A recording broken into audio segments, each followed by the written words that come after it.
7 questions that you must get answered to pre-qualify sellers as a real estate wholesaler. Keep in mind, I did a video yesterday why you should never call yourself a wholesaler.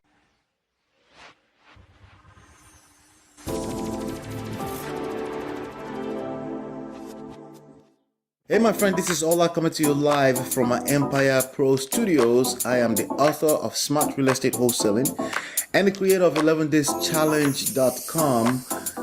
Here today we're talking about 7 questions that you must get answered to pre-qualify sellers as a real estate wholesaler. Keep in mind, I did a video yesterday why you should never call yourself a wholesaler. So make sure you watch that video.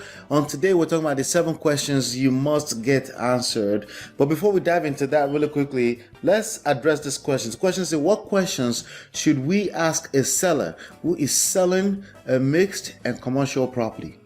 How would we know if it's a deal or not? It's the same way that you know if it's a deal or not, okay? And yes, you're right. A mixed and used commercial property may have some variations, because again, it's based on the use of the property, but more importantly, it's based on the location of the property. So if there's a mixed use property in the midst of a residential property and there are comparables in the area, I would simply use the comparables until I am wrong. So probably I am going to be a little bit wrong because it's a property that's used for something else, but ultimately location.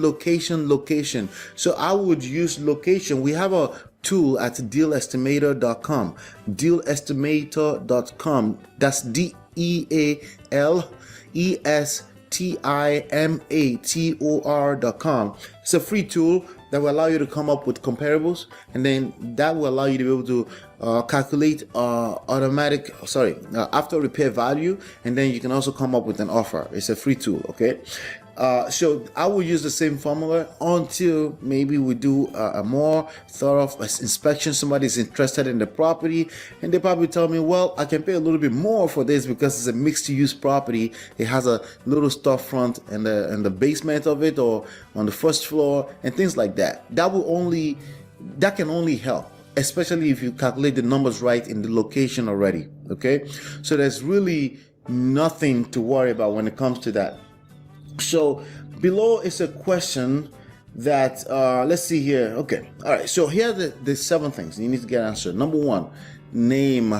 You need to know if you're talking to the right person. So if you're cold calling a person, that's when this question is very, very important, okay? If you are not cold calling, you can skip this part to the next question, which is basically identify the property. Basically, they either telling you if it's an inbound type of marketing, they are telling you if the property is what it's supposed to be. You're confirming what property is. That's a second question you need to get answered. And many people underestimate this. They say, but you're just collecting data. No, you're asking questions. What's your property? 123 Main Street. Oh, you're calling about 123 Main Street. Okay. Oh, is this John? John? Yes, you need a yes on those first 2 questions. The third question is want to sell. Would you entertain an offer? This is only valid if you're cold calling a person. If you're not cold calling them, they already want to sell. You just want to confirm it. So you're looking to get rid of this property. Yes, I just don't feel like I need the property anymore. I live in Florida. I'm moving away from New Jersey. So I don't think I'm going to need it. It's just I need to downsize, right? Yeah, you're going to hear things like that, but you need to confirm it. It's part of your motivational skill. You need to know why they're motivated. You need to know how motivated they are. That's the one key factor you must identify in all of this.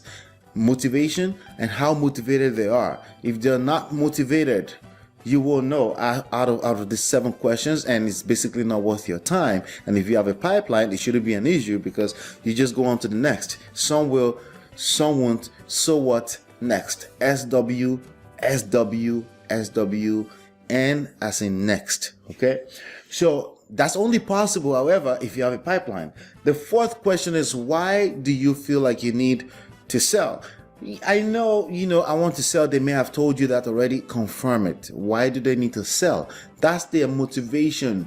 I just think it's time to put it on the market. That's probably money. Okay, they want the most money they can get for it, right? So, but not yet. We're not done. You're just collecting the answers to your questions. The fifth one is, so how may I help you get this done? Well, you're an investor, right?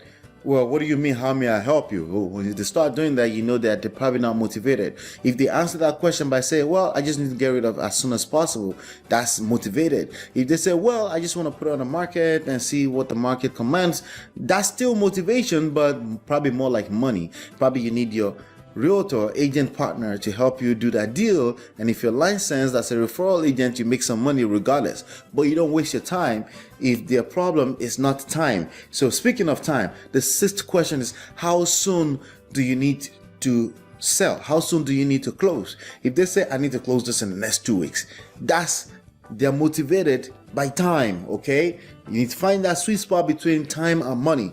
They want to get this done as soon as possible. Then your offer will be much more entertained because money is not their motivation. They need to get rid of this as soon as possible. And if they owe way too much than the property is worth, then you can basically present a short sale opportunity for them. Like, listen, we can negotiate with your bank. This is how much you can pay for it, but your bank may be willing to accept it. Is that something you're willing to get into? See, they already know that the property is probably worth nothing in time of crisis, so then probably a good time to talk about that. But the key word is they're motivated by time, not money. If they're motivated by money, you show them a solution for that. As a matter of fact, if I were you, I'll give them the perfect offer, which is 3 offers in one, 3 options, an offer that has 3 options: a cash offer, a retail offer if they're willing to fix up the property, and a creative financing offer, which I only present after they say no to both of the first 2, right? Basically, the property can be rented for a lot more, but they don't need all the cash. They just need a little bit of some cash to move forward or to pay for some delinquency and stuff like that. Then you can present more subject to lease option and stuff like that, right? But you need to have at least 3 options ready when you're talking to those people, so you can truly position yourself as the expert and not some kind of vulture. The 7th is to confirm the motivation. So you need to get rid of this ass of that. You need to confirm it. Once you confirm it, it's okay to say, let me get back to you, let me do some math, I think I can help you solve this problem, let me get back to you.